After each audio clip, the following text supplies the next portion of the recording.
Good afternoon and welcome to the deal. I'm your host, Ed Clark. It's Saturday, September 19th, 2020.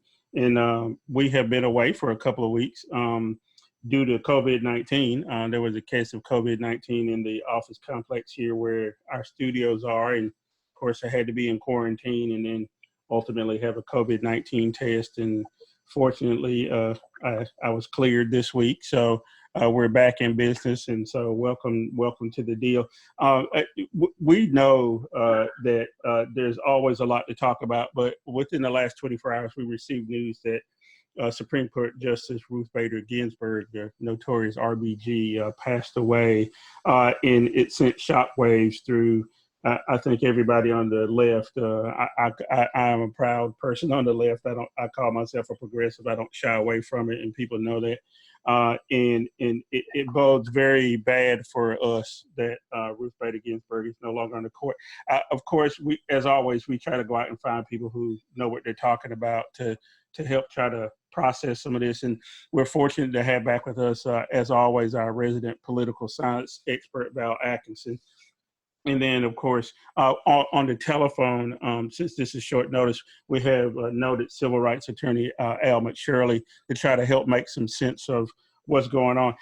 Let me bring in Al McShirley just real quick, because I called you on a Saturday morning when you were tending to your business to ask you to come in and be in with us. Al, tell me your immediate thoughts about the death of Ruth Bader Ginsburg and what it's going to mean. From my personal knowledge of her, I never met her, but she helped get me out of jail, and she also helped change the course of my legal career. When I had 2 felony convictions hanging over my head, one for sedition in Kentucky and one for contempt of Congress up in D.C. And she was involved in both of those cases and wrote wonderful analysis of them. She was on the D.C. Circuit Court of Appeals when she wrote it, the court one step below the Supreme Court. And I've always loved her for that. And she, in some ways, some people, I've been listening to a lot of the stuff on TV. Some people say she was the Thurgood Marshall of the women's struggle. And I'm not sure that's a good analogy. I would say that she's took the law. Thurgood Marshall, if people know about him, was a flamboyant character. The movie that was made about him, we need another movie made about him. But the movie that was made about him was close to what he was like. He was a hellraiser as well as a excellent lawyer, and knew how to, comport himself differently in the 2 different parts of all civil rights work, which is part raising hell and part changing the law. Ruth did not see herself that way at all. She She was an intellectual from start to finish, and she loved reading and loved writing and loved the beauty of words and pulling off a perfect analogy, like pulling down your, like when they gutted the Voting Rights Act, she said that's like, saying because it's not raining, I don't need my umbrella, and you throw it away. Those kind of words that she did, or on the Lilly Ledbetter, the equal pay thing, she said every 2 weeks for Lilly Ledbetter, when she got her paycheck, she was humiliated and disrespected, injured by her bosses, and things like that. Those down home use of words, she took great pride in, and I, in some ways, I feel akin to her. I've been an organizer, and certainly I've raised quite a bit of hell in my life. But my Ed, you know this. My character is more like a newspaper man, more like that's what my daddy was, more like a observer, not so much a participant observer. That's what Thurgood was. Yep, I hear you, Al McShirley. You're listening to Al McShirley. He's a noted civil rights attorney, and I knew you had a connection to Ruth Bader Ginsburg because I knew your cases were percolating through the court when she was sitting on the Court of Appeals. I guess I had never really thought closely about how connected she was, and you're right. I guess she is instrumental in your career because you would have been a convicted felon and not a lawyer had that court not intervened. I want to bring Val Atkinson in, Al McShirley. Yeah. We have Val in with us today as well. Val Atkinson, you heard Al McShirley. He always has a story. He's connected to everybody in the whole entire world. Tell me your first thoughts about when you heard about the passing of Ruth Bader Ginsburg. Well, my first thought, Ed, was one of dismay. You and I have talked, and I've talked with a lot of people on the political side of the spectrum about our desire, our hope that Justice Ginsburg could hold on to after January 20th. That was our hope. And now we have seen that our hope, that particular hope, has been dashed, but the fight is still not over. She would want us to say, I do believe, and didn't know her personally, but I do believe that she would want us to keep up the good fight and not surrender, not give up, but plan, execute, and carry out those kinds of things that she fought for and lived for all of her life, to ensure that there's an opportunity for equality for all of us. And that's what we need to commit ourselves to. There's a time and a place for everything. And I think we're going about it the right way now in terms of sending our condolences and talking about the wonderful and great things she did. There'll be time for us to strategize and come up with a plan to make sure we honor her appropriately. But right now, I think the people who are talking about her life, such as Al McShirley just did, is the appropriate plan or path to take.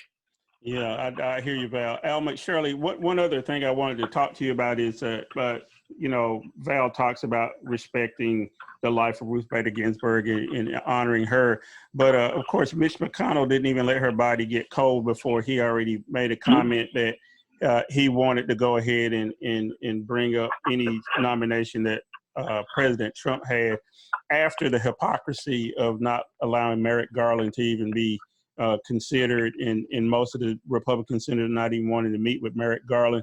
What has happened with that whole process of Supreme Court? Have the Democrats made a mistake by not talking as much about the Supreme Court as the Republicans? Because I think their voters are mostly driven by that at this point over everything else, and perhaps that's a strategic mistake on the Democrats' part. Well, I think in terms of percentages of the Trump base. It's not a just as we all know, the anti-racist base, which is, by in the black and brown, the non-white people in the anti-racist base, who have a material basis for fighting against racism every second of their life, and then the white people like myself and others who are in that anti-racist base and who, for various reasons, are committed for the rest of our lives to fighting against racism, because we have so many close black friends, including the two of you,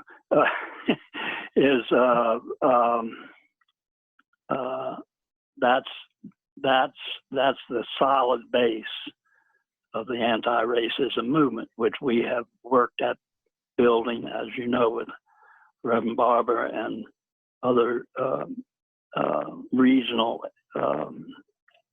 Southern regional anti-racist leaders and moral leaders for years, and educating a base and pushing as some kids come out of school, as we all know. Each generation, although it's true that the schools are probably more segregated now than ever in the South, there are, very well educated young people, black and white, coming out of schools every year, that are the ones you saw out there on those George Floyd things. That wasn't people that the movement won over because of our brilliant organizing. That was because of some school teacher telling kids they had to read the biography of Malcolm X. That was some school teacher getting fired for risking her neck, probably a white woman, risking her neck trying to get their students in 7th and 8th grade to read some truthful history of the movement. So we have that base that we got to start with. What we need to do is to add to that base. The right wing of Republicans, the fascists, have very systematically picked off people that we need to win back to that base. The first is the so-called evangelicals, and that's what Reverend Barber, more than anything else, although he won't say that publicly, that's why he stays, that's why he gets up every morning and works 14, 15 hours a day, is he knows that they've taken the brown-skinned Palestinian Jew called Jesus, the Jesus of justice, and turned him into and used him, Ralph Reed and the so-called evangelical movement, the Jerry Falwells and all those idiots, and used him like the Klan uses the burning cross or whatever, as a symbol of hate. And that's the area that our movement, we haven't figured it out yet, because black people, most of them are Christians, most of them go to very fine Christian churches, and they don't spend much time thinking about that. But the fact is, white people have been going to churches right down the street from the black churches with a cross on the top and all these other things, and been learning a Jesus that is a Jesus of hatred. We black people, myself, when I go to black church, we learn the Jesus of love and grace and of struggle and justice. And white people go to church and learn the Jesus of hate. Yeah. And we have got to move in that. I was listening this morning. They say the main people who are on the Supreme Court kick, the main white, not necessarily Klan type people, just people who believe that abortion is a sin and all this other stuff that have been poured out to split the Catholic vote. That's where the abortion is a sin. That's where it first came from. Well, we need the movement needs to figure out how to reach those poor white people who are still, obsessed with some of these things. Yeah, I hear you, Al McShirley. Turn real quick back to Val Atkinson before we take a break. Val, I'm going to pose a similar question to you and piggyback off what Al's talking about. The way evangelicals have sort of hijacked the issue and made this almost completely about abortion. It puts Catholics in a tough spot, including one Catholic who's running for president, Joe Biden. How does that figure into what's going to happen here? Because Joe Biden's going to have an answer for other Catholics. He talks about carrying around his rosary, and he actually practices what he preaches. I think Joe Biden is a flawed person, just like all of us are. But at least he wears his heart on his sleeve. Is there anything he can do to make inroads into these people so that this Supreme Court thing isn't always hanging over the Democrats' head? Well, I'm not sure. I hope he is very successful at doing that. It just brings up, in my mind, Ed, the understanding that we had our first Catholic president in the person of JFK, John F. Kennedy. And he did his best that he could to not make it an issue in the campaign. Was rather successful. I think in the case of Joe Biden, he's anticipating it might be an issue, and he wants to try to get out in front of that. Nobody is talking about it. My advice and suggestion would be we need to think whether or not we need to make it an issue if it is not an issue already, and what advantage that would be to us. As Al was saying about maybe one of our goals, main strategies is to break the lock that the Republican Party has on the evangelicals. And that would be one thing to try to do. I recall reading a book by Winston Jonesy. The title it caught my eye. It was How the Republicans Stole Religion. And it was an interesting book that really talks about how they got out in front and made people think that if you are a religious person, you must attach yourself to the Republican Party because we are the party of religion. Behind it all, Ed, and this is the point I want to get to quickly, behind it all has always been the issue and notion of race. Always. And Republicans found a way to get conservative whites to adhere to their bandwagon without using the word race. They knew that they would lose a lot of people if they just came out and became strict, in-your-face racists. They didn't think that would work. They're close to being on that stage right now. Where they are almost saying, yes, we are racist, and we don't care that you know, and we're going to push that. All racists over here on my side, everybody else over there. They think they have a majority. They think Barack Obama sufficiently scared the bejesus out of everybody else, and behind him was going to be Hillary Clinton. So that means all of the stops are out. You can do whatever you want, but we've got to protect white people's right to have their own nation. Yeah. Well, Val Atkinson, that's a good place to take a break. I want everybody to stay with us. Al McShirley, if you can stay through the break, I'd appreciate it. If you can't, I understand, because like I said, I grabbed you while you were tending your business on a Saturday morning. We're going to take a small break, and we'll be right back. You're watching The Deal with Ed Clark, Val Atkinson, and our special guest, Al McShirley. Yo, what up, Dogs? Paul Rudd here, actor and certified young person. A few days ago, I was talking on the iPhone with my homie, Governor Cuomo, and he's just going off about how us millennials need to wear masks because, get this, apparently a lot of COVID is transmitted by us millennials. No cap. So Cuomo's asked me, he's like, Paul, you gotta help. What are you, like 26? And I didn't correct him. So fam, let's real talk. Masks They're totally beast. So slide that into your DMs and twitch it. Look at us. Hey, look at us. Look at us. Who would have thought wearing masks would be a problem? Not me. Masks protect you and your dank squad. Now that's thick. Just wear a mask. I shouldn't have to make it fun. It's science. It's science. No! We gotta yeet this virus. Oi.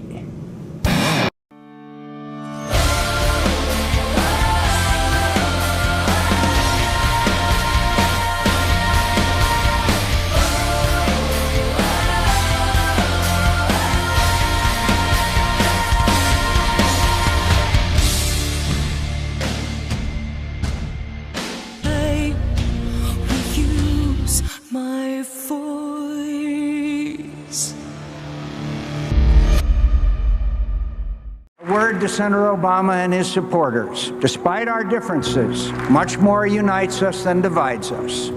We are fellow Americans, and that's an association that means more to me than any other. If they're not happy here, they can leave. They can leave, and you know what? Many people won't miss them. We're dedicated to the proposition that all people are created equal and endowed by our Creator with inalienable rights.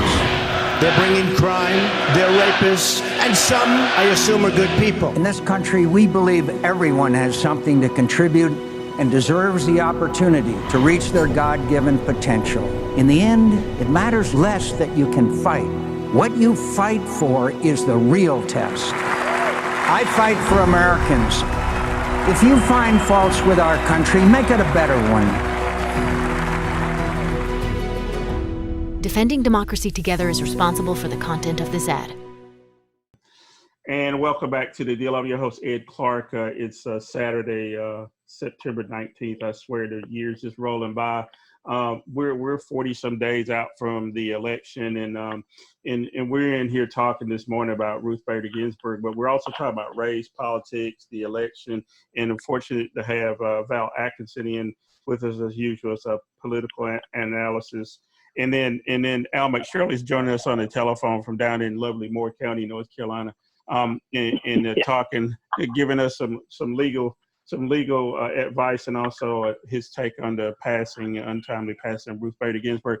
Al McShirley, when we left, we were talking about how the right has hijacked Christianity. I write about it often, and I talk about it often. I hem people up and try to explain to them that this evangelical movement, that have people who have led it, like Jerry Falwell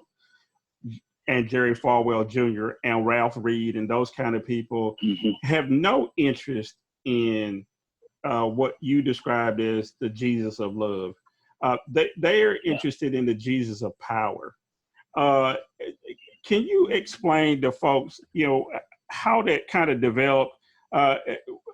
Is it the same folks who were the White Citizens Council and the Klan, and this is sort of a continuation, and sort of they've cloaked themselves in religion as opposed to cloaking themselves in a robe, so to speak? I mean, how do you explain that? Well, it goes back, at least in the last 80 years, the number of years I've been around, to the Nixon, when the 64 race, when LBJ beat the hell out of Goldwater, and we had the best Congress and the best both Senate and House we've ever had since 1936. There's been two times when we've had a very progressive Congress, 36 to 38 and 40. When was it? 64 to 66. And the right wing at that point made a conscious decision to unite the right. You remember that? That was the slogan of the people in Charlottesville, the people who organized Charlottesville. And the Unite the Right movement, which consisted of the fascist movement that was base in Southern California where Nixon was from, and which had been kept underground during the Second World War, but it came back out afterwards and had put Nixon in the Congress, sent him to law school over at Duke, and put him on his road to the first effort to put a racist, fascist government in, which is still the remnants of that we're still fighting against. And on the other hand, we had LBJ, who was a FDR New Deal man coming up from Texas, and who had that commitment to the New Deal, because that was his whole life had been that, but also very, very open to corruption from Brown and Root and some of his backers down there in Texas to expanding the Vietnam War. And that was the contradiction in LBJ's life. So that period was the period from 64 to 68. If you remember the movement, which I was a part of in that time and was arrested for sedition and doing all kinds of things, 67. 66 was when Black Power started, 65 when the Voting Rights Act started, 64 we started the Poverty War and the Civil Rights Act got passed. So you think about on one hand, we're ratcheting up legislative gains that people have been educated about, some with John Lewis recently, which has been good. On the other hand, we have a total turn to the right and an effort through the vehicle of the American Independent Movement, that is the name, Independent Party, which was George Wallace's party, that was funded almost totally by Nixon's backers over in Los Angeles and the fascist movement, the John Birch Society and people like that. And there's so much that people need to read about the history of George Wallace. So he was run as the bad racist in 1964, and Nixon, and Goldwater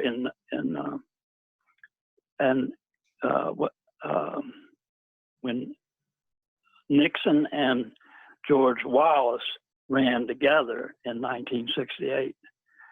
They had made a deal. George Wallace didn't know this, but he basically, his job was to siphon off. He siphoned off 10 million Southern white people's votes from Hubert Humphrey, and Nixon beat him by less than 1 million. And he was known as the bad racist, and Nixon was known as the good racist. And that was the way we got started. All of there's been this manipulation of because gradually, there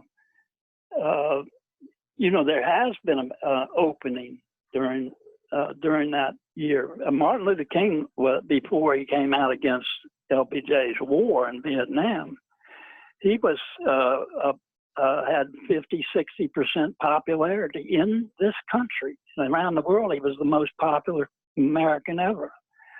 But in this country, Martin Luther King was above 50% in terms of popularity. In 64 and 65, he'd won the Nobel Peace Prize and all those others. So we've forgotten that we had with a very progressive, radical Christian leadership, Southern Christian Leadership Conference. That's Martin's, the name of his organization. We had put together this wonderful coalition. And then, within, after he came out against the war and the chicken Democrats all isolated him and everything. Yeah. In 1967, then it was bad. I hate to go on about this history, but we need to start with that history because as I've been writing recently, deja vuism is my pre-existing condition. You know, Yeah. everything I read is just reminds me. It's like post-traumatic stress syndrome. Ed, you're an athlete. You know that once you pull a muscle or something, the minute that muscle is not working as well as you would like it to, you jump back to the day that you pulled it. Yep.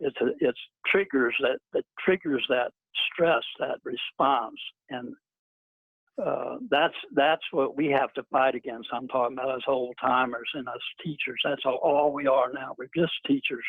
All we are is trying to remind people we've been here before. It was worse the first time. The damn trauma was twice as bad when we actually pulled the muscle than it is now when we're thinking about When it. you're thinking about it, And yeah. what we need to do is stand strong right now. We are in better shape now than we've ever been before. And I say we, I mean the anti-racist movement is the easiest way to talk about it, or I call it the Moral Monday movement, because so many people in North Carolina have actually experienced the best of the anti-racist movement when they came down to thing and took on those were very powerful. Yeah. The very powerful experiences. The people got arrested.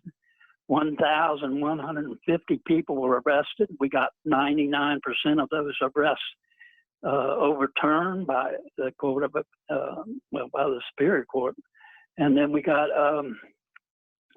and those people are at the heart of the Poor People's Campaign that Reverend Barr's leading. That I want to put in a pitch for that if you got time, because Yeah, definitely. But let me remind everybody that you're listening to Al McShirley. He's a noted civil rights attorney. We call on him whenever we need some historical context. And then also with us is Val Atkinson, who of course we really depend on, because I think he reads more than anybody else in the world. So if there's a book out there we need some context from, we can always bring in Val Atkinson. And let me bring you in for a second, Val. You hear Al talking about this history. We're very keen on talking about history every time we're on the radio, every time we're on this show, every time we're on anything. We always try to talk about the historical context and how we got here, and how people misunderstand that history or don't pay attention to that history. I wrote a piece this week, and the president, it was a Freudian slip. He said herd mentality when he meant herd immunity.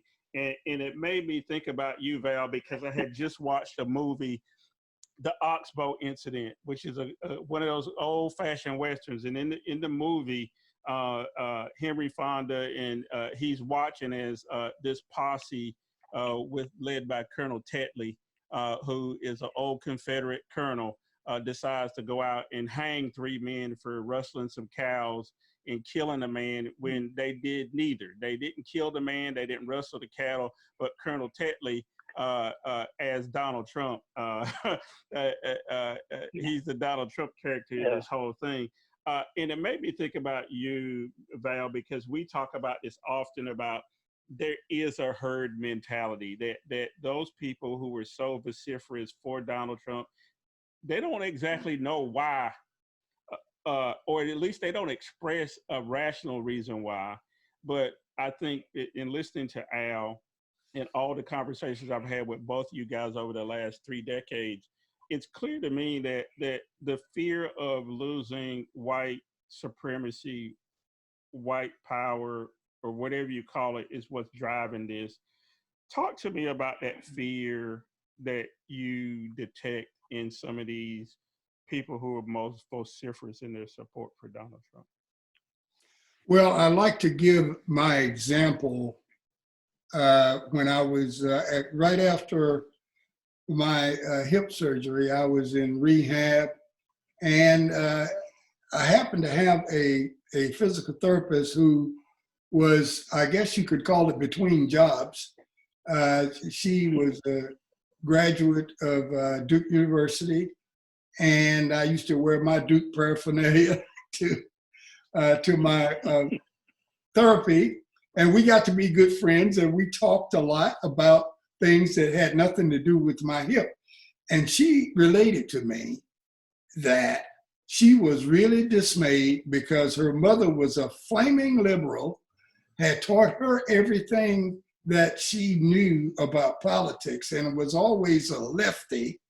But in this election of 2016, she was going to vote for Donald Trump, and she had voted for Barack Obama in 8 and in 12, and she didn't know how to handle it. And I'll just call her Mary for this particular piece. I won't divulge her name. And Mary came to me and says, "What's going on with this? I can't believe my mom is doing this. Why is she doing it?" And we talked about it. We finally came to the conclusion that a lot of the dog whistles I had gotten to Mary's mom because the campaign strategy for the Trump campaign always was to make white America know that this election is not about Democrats, it's not about Republicans, it's not about the economy. This election is about the maintenance of your culture. You are about to lose your entire culture if you're a white person. And many people began to gravitate to the Republican Party that you couldn't believe. All of those people that voted for Barack Obama in 2012 now found themselves voting for Donald Trump. And they even gave them an excuse. The dog whistles even came with an excuse. The excuse said, tell them you're voting for Donald Trump because he's a businessman and you're concerned about the economy. So that's what they told us. But that was not the case. They were voting to preserve their culture.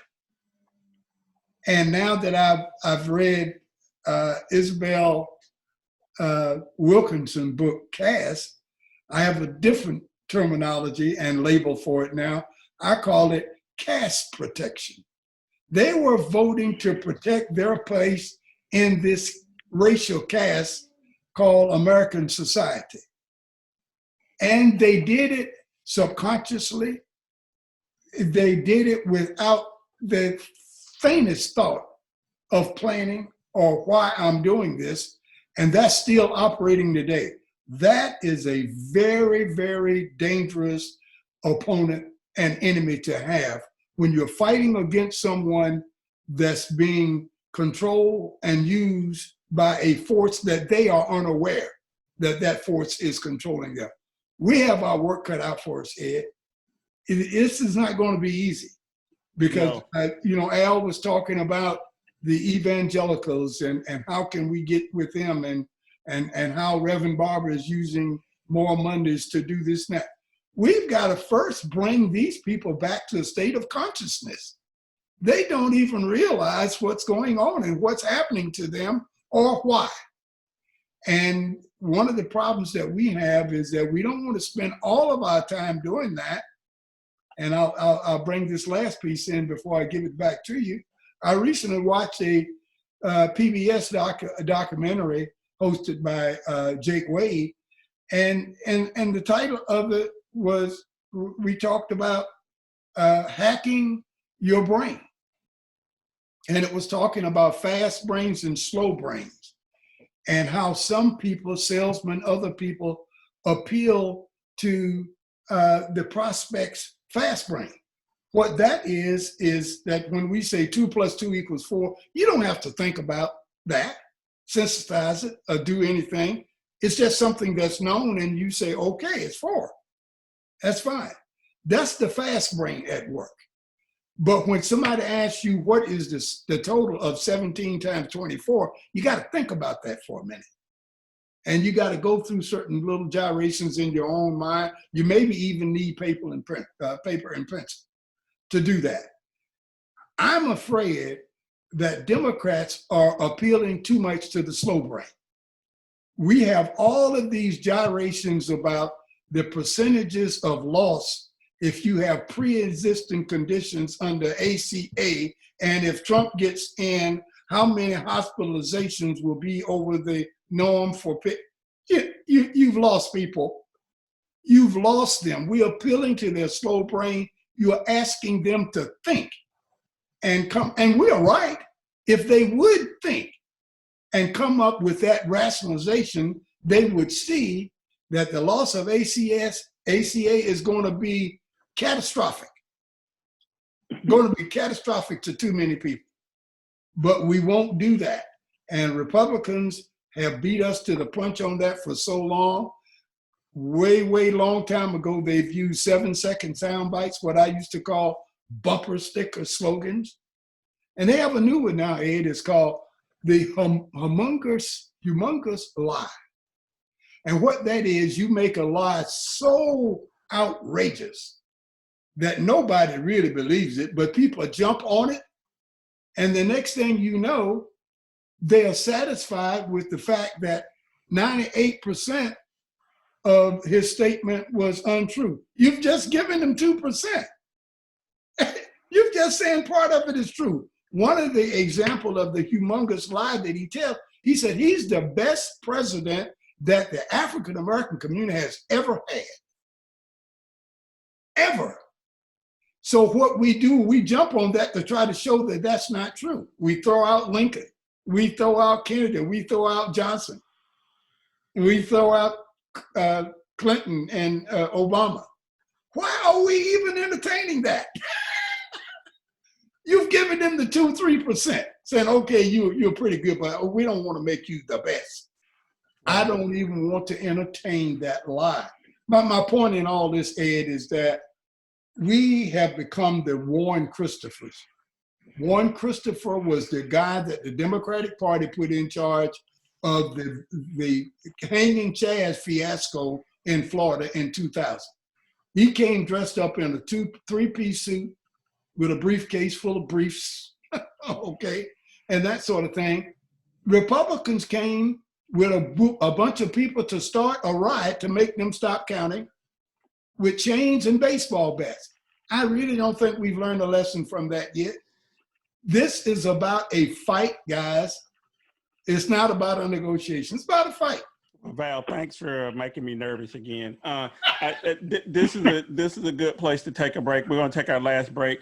During the break, you're going to see some clips of Ruth Bader Ginsburg before we come back and a couple other things. So in the meantime, stay right here. You're watching The Deal with Ed Clark, with Val Atkinson and Al McShirley. We'll be back in a few minutes. Safe and strong. That's all we really want for our families in these tough times. I'm Josh Stein. That's why, as your Attorney General, I led the fight to pass the Safe Child Act to strengthen penalties against child sex abusers and protect our kids from online predators, and why I'm cracking down on coronavirus scams and price gouging, while protecting victims of domestic violence and putting rapists behind bars. Attorney General Josh Stein, protecting North Carolina families. This election will decide whether we save the American dream. We must never allow mob rule.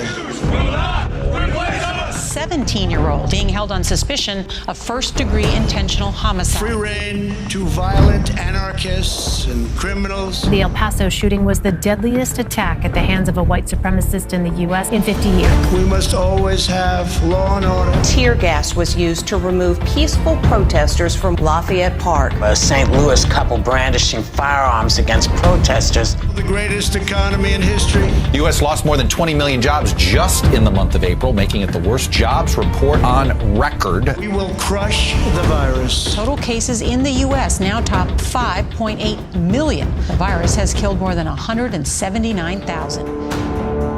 No one will be safe in Biden's America.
and welcome back to The Deal. I'm your host, Ed Clark. It's Saturday, September 19, 2020. We're 40-some days out from the actual election day, November 3rd, but already across the country in places like Virginia and Minnesota, people are already standing in line to vote. North Carolina has sent out absentee ballots. I do want to give a program note. Tomorrow, Sunday, September 20th, on Connections with Val Atkinson and me, Josh Stein, the Attorney General of the state of North Carolina, is going to be on Connections. You can hear that on Foxy 107, 104 in North Carolina over the air of terrestrial radio. We'll put that interview up with Josh Stein after it plays tomorrow on Connections, so you can see Josh Stein and what he had to say about voting in North Carolina. And also, Val, we're supposed to have Linda Coleman and a couple other people. We may try to cut some of those pieces together and post a little sort of summary of what happened, of what's going to happen on the show tomorrow, because I think it's important that we talk to people like Josh Stein, who to try to make us feel better about this election. Before we took a break, Val was scaring the bejesus out of me about how this election is going to go, Al McShirley. And he talked specifically about Florida and the hanging chads. And there's been a lot of hand-wringing and machinations over what this election cycle is going to be like. And so we wanted to talk to Josh Stein to sort of get some clarification on what we have to look for in North Carolina. But you tell me, as an attorney, I'll put your attorney hat on here. Val is right. You know, one of the strategies that the Republicans use is they sit people like Roger Stone and those people down there, and they raised hell, and then it sort of clouded the whole legal argument. And by the time the Supreme Court and courts period got involved, the thing was so muddy. Donald Trump has already tried to muddy this. He's in North Carolina again today. So this is the fourth time in 14 days that Donald Trump has been in North Carolina. He knows North Carolina is important. And he's already told people in North Carolina to show up at the poll to check to see that your absentee ballot has been received, which is not the way you're supposed to do it. Let's talk legal for a second. Is he trying to make this so complicated that this does end up in court? And if we do end up in court, what did we learn from what Val was telling us about with Warren Christopher and how they handled that in the courts when we had to fight over the election? In Florida, you're talking? Yeah. The Gore v. Yeah. Mm-hmm. Well, first of all, because I've been so close to the development of the North Carolina voting system, we have the best voting system in the country. That's number one.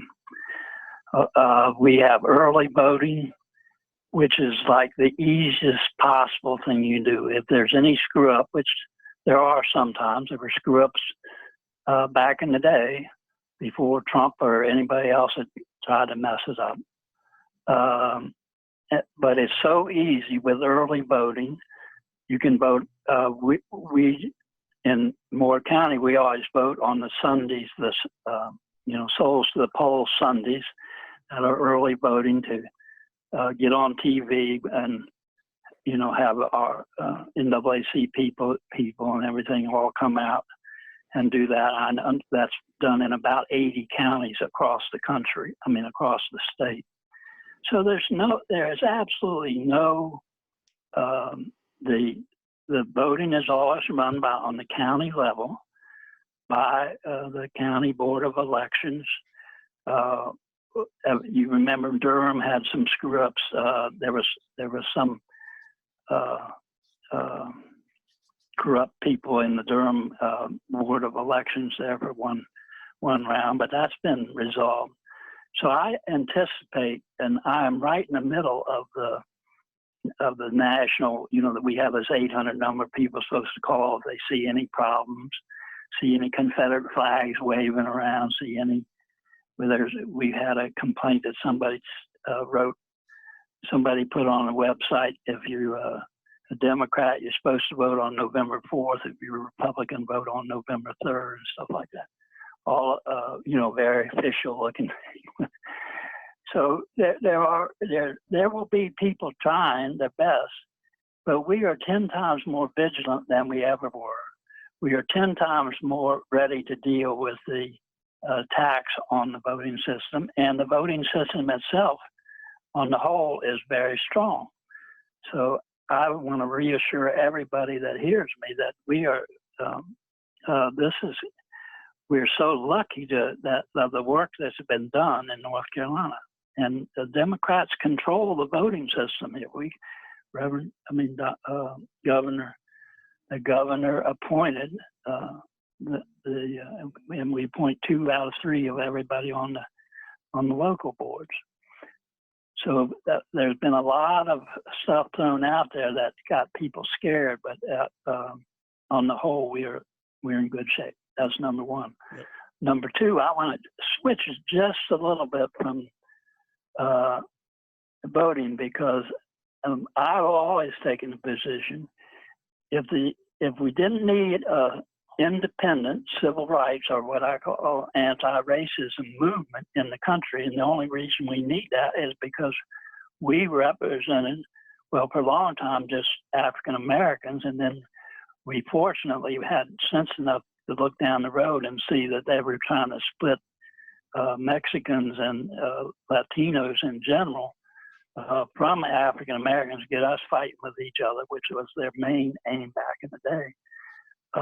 And we were able to prevent that. So and we have brought progressive white people and some working class white people into our movement who understand things. Every time black people win, white people move ahead. As I've told Ed 100 times, I got 7 children through college based on victories we won back in the movement with Pell Grants and stuff like that, and student loans and paying off student loans, all kinds of stuff. So regular working class white people win every time black people win, poor black people win. Yeah. That's one thing to remind people. But let me talk a minute about the Poor People's Campaign. As everybody knows, Reverend Barber went big time about 3 years ago after his skills and genius were recognized on a national level. And he created a thing called the Poor People's Campaign. We have our own internal organization, which is called Repairers of the Breach, a 501c3 thing taken from Isaiah 58. And he has, in that, with the work that they've done over the past 3 years, has groups in 42 states across the country, 42 states, every state of any significance. And we have not quite as strong as in North Carolina, because this is where it grew, but state poor people campaigns are modeled with after having very strong African American leadership in every state, starting with the best black leaders we can find and the best black preachers and other people who had a history of doing something. That's where we start, and we work out from there. So he has a national organization that just 2 weeks ago had over 1.5 million people doing a website, kind of a Zoom demonstration against who? Mitch McConnell. And we've had a Moral Monday demonstration, a virtual demonstration against him for the last 3 Mondays. He has a moral, the Poor People's Campaign has a Moral Monday demonstration against Mitch McConnell this Monday, which was set up, 2 weeks ago, long before Justice Ginsburg was taken from us. And the people, it's all aimed toward Mitch McConnell in Kentucky. The whole basis of that movement is being led by the Poor People's Campaign of Kentucky, which is very, very strong. As Ed knows, I have my daughter Caitlin was brought up in Kentucky. She's a lawyer here in Durham, and many of the people on her staff are from Louisville, Kentucky. They have the whole movement around Black Lives Matter and the winning of that major victory during last week of the $12 million settlement. All of that was done by people we know in Louisville, Kentucky. All of it right under Mitch McConnell's nose. I'm just trying to switch your consciousness to Kentucky for 1 minute. Yeah. And those, so that march is begun today. A virtual march and a real march, because some of them, they go into all of Mitch's Senate office buildings in Kentucky. They're going there live and surrounding them and shutting them down.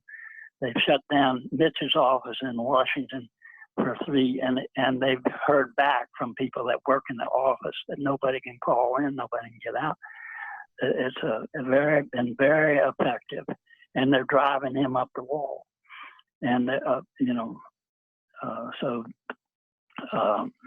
and we've just been talking this morning about adding. You know how you put a chyron, I think you call it something on all of the leaflets and posters that are going out on Memorial Monday against Mitch.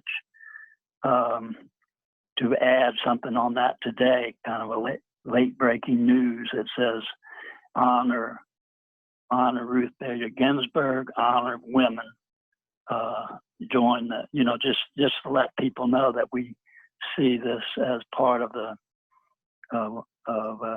good response. Yeah. So I urge people, if they can, to go on Poor People's Campaign website. That's all you got to put in. There's about 15 things, and you can't get away, or repairs of the breach, either one. And you can find where this march is in Kentucky. You can find how to keep up with it, who's doing what. You can find how to participate in it virtually. All you got to do is sit at your desk and do it with your own computer virtually. Well, and I recommend that highly as probably the most effective response right now. I mean, never has the movement been this prepared as we were for Justice Ginsburg's passing, and both the dangers and the opportunities that exist for the anti-racist movement to make a giant step forward, not just to get rid of Trump, but to have a very solid mass organizational base ready to keep on the struggle, because the struggle is not electoral struggle. It's both electoral and movement. Yeah, I hear you, Al McShirley. Val Atkinson, in the time we got left, Al brought it right back around like he normally does to talk about Mitch McConnell, who is our nemesis here. I don't know if we don't have an episode that we don't talk about Mitch McConnell. One other oddity of this, I'm a Kentucky colonel, if you didn't know. Governor Beshear. Oh, that's right, Ed. You got that Kentucky roots too. Yeah, Governor Beshear made me, the older Governor Beshear made me a Kentucky colonel about a decade ago for my work to the service of the people of Kentucky. But that's a whole nother story we'll talk about later. Val Atkinson, wrap us up here. Mitch McConnell and his defeat, it may be more important than Donald Trump's defeat, and taking over the Senate may be more important. As you listen to Al McShirley talk about Mitch McConnell and how in the world do we deal with him if we can't keep this movement going to get him out of office? Well, I'd like to do it in the context of some dates. And like you fond of saying, Ed, none of us are as civically minded as we should be. If all of us had to take a course in civics, I don't know how well we do. Keeping that in mind, I'd like to remind folks that the election, of course, is going to be on November the 3rd. We don't know when the announcement's going to be, but there's no requirement in law that says that the loser has to concede to the winner in order for the winner to move forward and become president of the United States. So we won't worry about that. What are a couple of options? Donald Trump and his insecurities and his narcissism just can't find it in his entire personality to say, I lost, I was wrong, or good luck to Joe Biden. I just can't imagine him doing that. I can see him rolling out Mike Pence to do it, possibly. I don't know. Another thing that people got to take into consideration is the fact that Donald Trump, if he loses and concedes the loss, he may resign before January 20th, thereby making Mike Pence the president of the United States. Although Trump can't pardon himself, Mike Pence can pardon Trump, but he can only pardon him for federal issues. So all of those things that the city of New York and the state of New York got in mind, they are still, will still be in his face at that particular time. The other thing is that the law says that the Senate and the House, the new Congress, as it were, they take their seats on January 3rd. So if on November the 3rd, certain Republican senators lose their jobs and Democrats become the majority in the Senate, whether Mitch McConnell is elected by Kentucky or not is irrelevant. If the Democrats take back over the Senate, Mitch McConnell would become what we call the ranking member at that time. And that's a very strong possibility coming out of all this Ruth Bader Ginsburg piece, that a lot of people are thinking in those battleground senatorial states that I'm not going to vote for a U.S. senator that's going to disrespect my hero. Yeah. That's going to do things to replace her in a matter of 30, 40 days when they told us that they couldn't use Merrick Garland, and he was had many months to go. Yeah. So that could affect this election. So there are a lot of things that I would encourage people to just go over and pretend it's your high school civics class again. Get the dates firm in your mind, because that tells people what they can and can't do, what the likelihood happens to be, because the big boys, they're already thinking about this and strategizing around it on both sides, Democrats and Republicans. So it may be something that we can do as well, Ed. Yeah. So Val Atkinson, thanks for wrapping us up that way, because you're right. There's just so many other things to think about. Al McShirley, I want to thank you for again doing this on the last minute. I knew that you would have a lot to say and it would be good information. So I encourage people to continue to follow the Moral Monday movement and repairs of the breach and that kind of thing. And thank you so much for coming in with us today.